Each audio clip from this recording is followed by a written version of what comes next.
All right, let's dive right in. Welcome to This Explainer. Today we're tackling what is easily one of the most hotly debated topics in education right now, using AI for student feedback and assessment. I mean, we all know the grading dilemma, right? The endless piles of essays, the late nights, the struggle to give every single student meaningful feedback in a timely manner. But how do we use these powerful new AI tools without losing that essential human element? To help us unpack the research, the ethics, and some really practical classroom strategies, I am so thrilled to welcome our education expert to the conversation. Thanks for being here. Thank you so much for having me. I'm really excited to get into this. And, as we're going to see today, the research tells us that AI is an absolutely incredible assistant. But for sure, it is definitely not a replacement for professional teacher judgment. Exactly. And that brings us perfectly to the core tension we're going to be exploring. How do we actually balance efficiency with professional responsibility? Because on one hand, you've got these AI platforms offering to literally cut your grading time in half. But on the other hand, we have our professional duty to actually know our students, to understand their unique context, and to assess them fairly.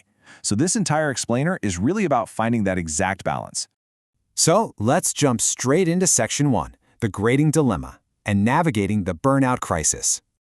Look, grading has always been a massive pain point for educators. It's time-consuming, it is exhausting, and let's be totally honest, students don't always read the comments we agonize over.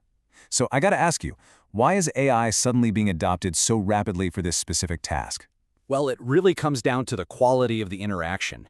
If you look at a recent survey by the Walton Family Foundation and Gallup, they found that 57% of teachers who use AI say it has actually improved the quality of their student feedback, not just their grading speed. That is a massive paradigm shift. Teachers aren't just using it to get the job done faster. They are genuinely using it to provide clearer, more consistent, and much more immediate guidance to their students. Wow, so the crucial takeaway here is to outsource the doing, not the thinking. We want to hand over the mechanical burden, like drafting rubrics or spotting grammar mistakes, to the AI, right? That way the teacher frees up the time and mental energy to focus on the pedagogy, the relationship, and the final judgment. I love that. That phrase is really going to be the guiding philosophy for everything we discussed today. Okay, moving on to Section 2, Opportunities and Real Risks, weighing the impact of AI. We definitely know the potential is there, but obviously so are the dangers. Can you clearly break down for us what AI actually does well in an educational setting and where it falls dangerously short? Absolutely. So AI assessment systems are incredibly strong when it comes to speed, applying rules consistently, and detecting patterns across huge data sets of student work. But they have inherent weaknesses. Namely, AI completely lacks empathy and it struggles with global coherence. Now, compare that to traditional teacher feedback. Human teachers bring interpretive depth, an understanding of a student's unique background, and relational trust. The catch? Humans get incredibly fatigued at scale. So by combining them, the AI handles the scale and the speed, while the human teacher provides the context and the heart. That side-by-side comparison really clarifies things, but I imagine those risks are not trivial. Oh, they absolutely aren't. While the opportunities, like saving time, generating first drafts, and identifying learning patterns are fantastic, the risks require serious vigilance. AI systems are prone to hallucinations, meaning they can confidently state factual errors as absolute truth. They can also perpetuate algorithmic bias that's baked into their training data. Plus, AI doesn't know that a student had a family emergency last week, right? It misses the context. Because of these risks, some states, like Oklahoma, have actually passed legislation prohibiting AI from being primarily used for high-stakes grading decisions. The stakes are simply too high to leave it entirely to an autonomous AI. Right, that makes total sense. Let's get into Section 3, Practical Classroom Applications, moving from theory to practice. Let's see what this balanced approach actually looks like in a real workflow. Authentic classroom scenario 1. Paragraph feedback. Formative feedback on student writing is notorious for eating up hours of a teacher's weekend. So how does the AI workflow change this? The workflow changes drastically, but notice that the teacher stays right at the center of it. Step 1. The teacher uploads the student's paragraph into a platform. Let's use Class Companion as an example. Step 2. The AI instantly generates formative feedback and tutoring hints based on the teacher's specific rubric. But Step 3 is really where the magic happens. The teacher doesn't just pass that AI output directly to the student. They review and edit it to reflect the student's personal progress, and they adjust the tone to make sure it actually motivates the learner. It is so fascinating to see this exact transformation in practice. Listen to this. The AI draft says, your paragraph lacks structural cohesion and your thesis is unclear. Revise your supporting evidence. I mean, it's accurate, sure, but it is incredibly robotic and cold. Now the teacher-edited final says, you're making great progress. Let's clarify your main point in the first sentence so your excellent evidence really shines. The teacher's edit makes the feedback so much stronger, warmer, and vastly more instructionally sound. It builds that critical relational trust. Exactly. Okay, moving on to authentic classroom scenario 2, assessment rubrics. Creating a multidimensional rubric from scratch is a huge, heavy lift for any educator. It really is, and honestly, this is a perfect task for AI. In step 1, the AI can instantly generate a detailed initial rubric based on your lesson objectives. But again, we don't stop there.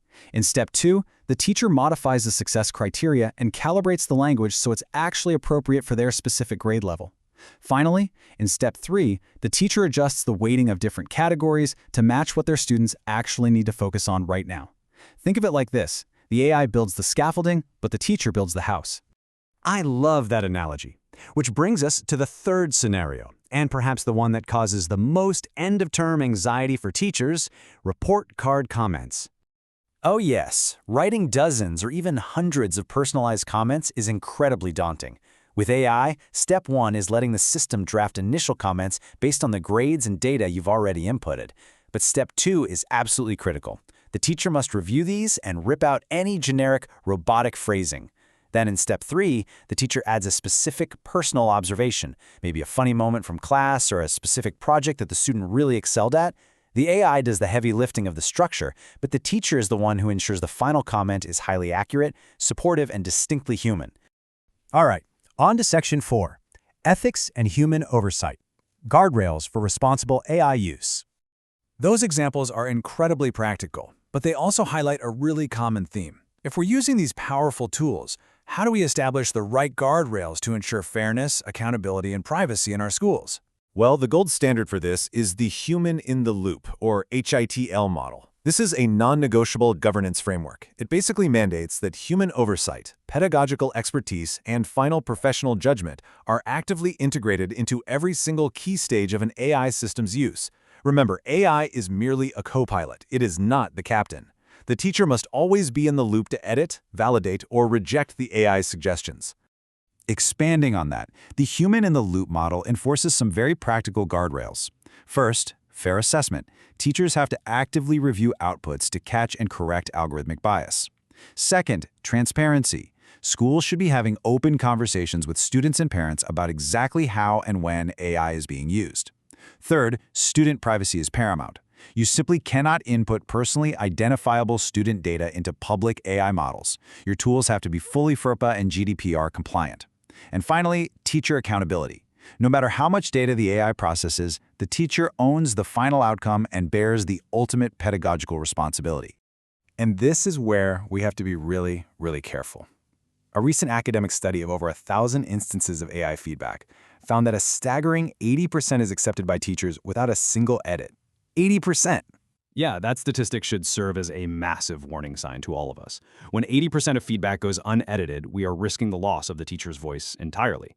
It highlights this creeping danger of over-reliance. If we just blindly accept what the AI spits out, we lose our instructional intent, we risk passing on biases, and we completely break that relational trust with our students. The efficiency is great, but not if it costs us our professional integrity. Well said. Okay, let's bring it home with section 5. The future of assessment, finding the perfect balance. As we look ahead, how do we actually find this perfect balance? Let's recap the 3 key takeaways you should leave with today. Number 1, use AI to save time, not to replace your thinking. Remember, outsource the doing. Number 2, always review and personalize AI-generated feedback. Never pass a raw output directly to a student. And number 3, teacher judgment, ethics, and student context must remain at the absolute heart of high-quality assessment. The technology serves the teaching does not serve the technology. Exactly. If I could leave everyone with one final thought today, it's this. The future of assessment is not AI alone, it's AI empowered by professional teacher judgment. You are the most important element in your classroom. These tools are here to support your brilliance, not to replace it. A huge thank you to our expert for breaking this down so clearly for us. As we wrap up this explainer, I want to leave you with one final, provocative question to think about the next time you design a rubric or grade an essay. Will you let AI dictate your classroom, or will you command it as your ultimate co-pilot?